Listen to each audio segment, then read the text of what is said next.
చూడండి, ప్రతి ఫ్యామిలీలో చిన్న చిన్న గొడవలు అనేటివి వస్తుంటాయి. మనం చాలా సర్దుకొని వెళ్ళిపోయాం అనుకోండి, చాలా మంచిది. ఫ్యామిలీ అనేది బాగుంటుంది.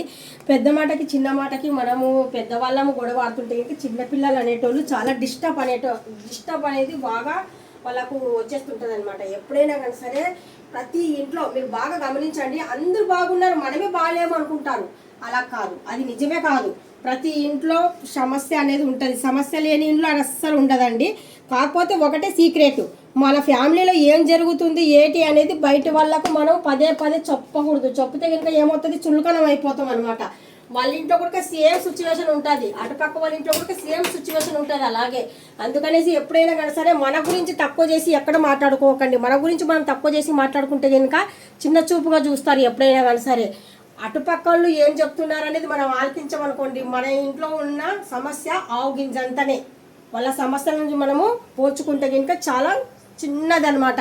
అందుకనేసి సమస్యలు అనేటివి ఎక్కడైనా ఉంటాయి. మీరు మాత్రం మనకే బాధలు ఉన్నాయి, మాకే చాలా బాధలు వచ్చాయి, కష్టాలు వచ్చాయి అనేసి అనుకుంటుంటారు చాలామంది.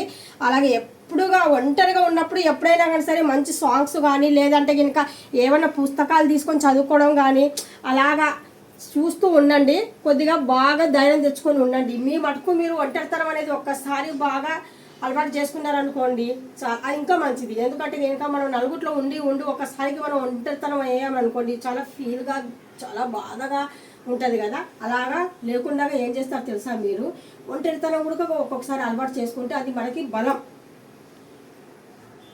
ఇంతేనండి. ఈ 4 మాటలు మీకు నచ్చే ఉంటుంది. నచ్చినట్టుగా అయితే ఇంకా 10 మందిలో ఒక 2-3 కన్నా ఈ మాటలు అనేటివి కొద్దిగా పనికి వస్తాయి అనమాట. చాలా ఫ్యామిలీలో ఎన్నో బాధలు అనేటివి ఉంటాయి కదా, ఆ బాధలు అనేటివి పక్కన పెట్టేయండి. హ్యాపీకి మీరు బాగా ఎతకండి. బాధలు అనేటివి ప్రతిరోజు ఎవ్రీడే ప్రతి ఇంట్లో ఎంత డబ్బు ఉన్నో ఇంట్లో కూడా ఉంటాయి, డబ్బు లేని ఇంట్లో కూడా ఉంటాయి సమస్యలు, బాధలు అనేటివి. బాధలు పక్కన పెట్టేయండి.